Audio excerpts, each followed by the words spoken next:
Pleasant good morning to everyone. First, let me start by saying it's indeed a privilege and a humbling feeling, I must say.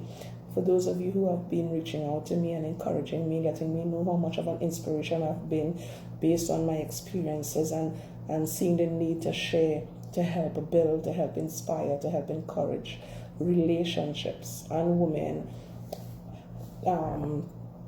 I've been receiving voice notes, I've been receiving messages from many of you, and I just want to give God praise and thanks for the lives that I've been impacting, not just in my ability, but because of the grace of God in my life, that I can now process what I've been through, and I'm now stronger and better able to bring it over to help shape.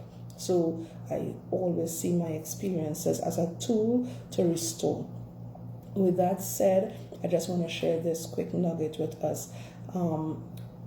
The importance of not criticizing or pulling down anyone that we may feel that they don't have it all together, and in the context of relationship building. Now remember, when we start the process to build a relationship, there's two genders that is coming together to become one, and those two genders are coming into the relationship with two different personalities, two different upbringing, two different ways of understanding how to maneuver or how to deal with matters. And I think because we don't pay attention to that, you find the friction starts off very early in a relationship. We hear this saying, see me and live with me, two different things. And we don't find ourselves being prepared. Many times I've seen where people would have reached out to others to help prepare relationships for what is to be expected. And I'm ready for this, as a kind of mentality most counselors and most ministers, even parents, are faced with until the reality of life kicks in.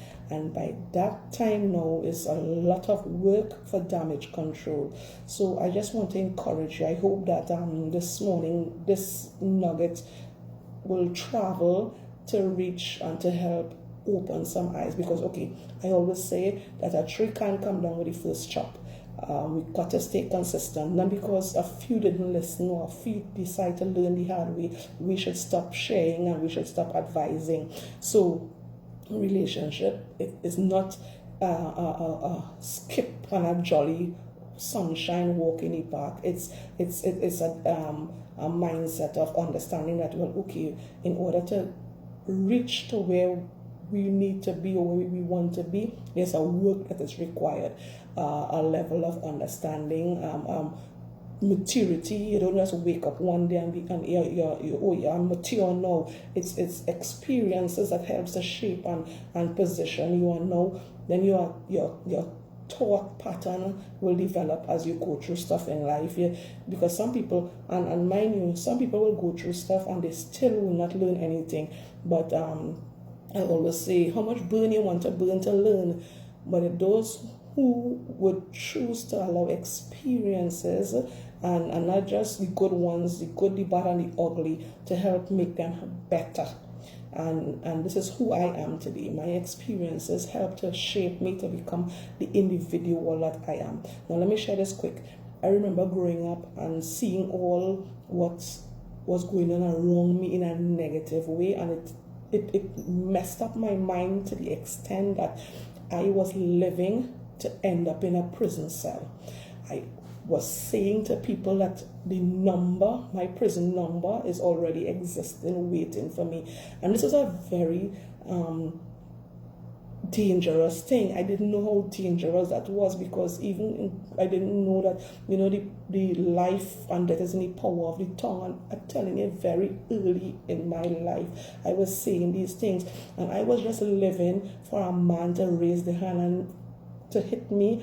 I was living for that, and when that was not happening, I was trying to create that to make it happen. That is how devastating growing up in a toxic relationship affects you as you journey into becoming your own individual, forging your own identity. But because of the grace of God, because of purpose on my life, God his deposit into my life before my mother met my father, before the inception of time. He always knew that what he had placed in me that I needed to fulfill. So okay, yes, I would have gone through so much, and because it was not meant to break me but to shape me, I have rise up out of the ashes, now the giant that I am today. And I want to continue to be an inspiration, to be that tool to shape and build and to bring awareness to others. Now, I have seen stuff and growing up thinking, well, okay, this is the only way to deal with matters. As I grow, and remember I said, we cannot be stuck in a zone or in a era when it didn't work back then. Don't expect it to work now. I have a zero tolerance for people who like to reinvent wheel.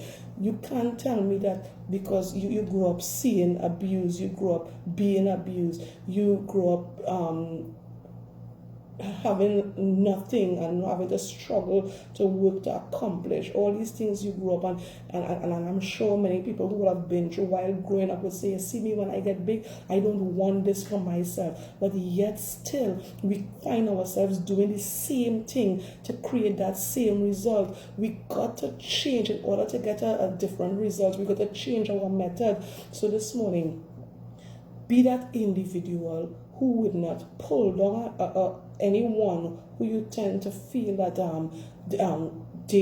they are so much different to us. They shouldn't be able to fit in because, okay, look how them thinking, look how they're carrying about themselves. What are you doing to help? Because you don't know what upbringing that person would have been through to have them who they are today. I have a soft spot for people, and from a youth point of view, any young person who tends to be stigmatized because of their action or their attitude or whatever, I like to zero in on that individual, because you see, I know where I came from, I know the upbringing that I've experienced. So we cannot we can't want to preserve our next generation, to help marriages, help relationships, help family structure, and hold on to whatever experience you would have been through. And now, because today you're more stabilized, you're on a better platform, you look down. We are not required to look down. We are required to help bring and to help restore. So this morning, pay attention to how we treat people who may appear to not have it all together. Find out what they have been through.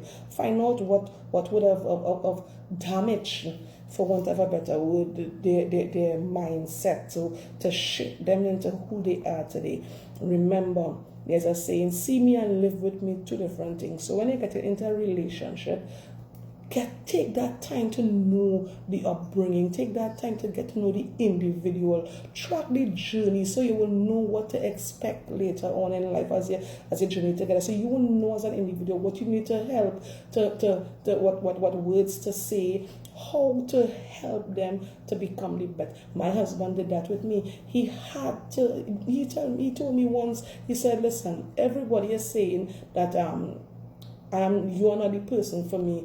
And many people was telling me that he will be my downfall. So, okay, there was this element trying to keep purpose from being fulfilled. But what my husband did is that he told me one day, he said, the real you is crying out to come to the forefront. And for some reason, people don't really have, they prefer to stigmatize you and keep you down than to help you. So, but I will help you to become, to bring out that real you, because that real you is crying to come out. How many of us take time to identify when the real individual is crying out for help?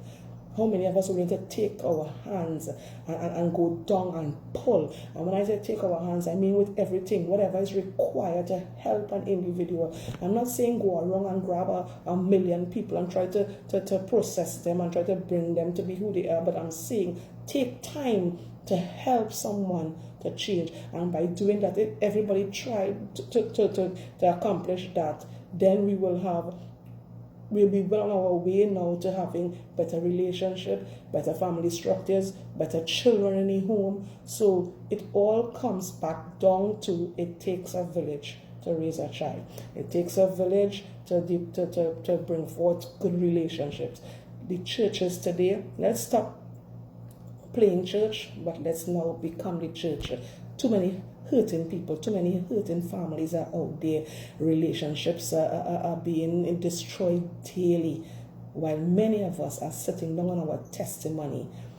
So this morning I encourage you to get up.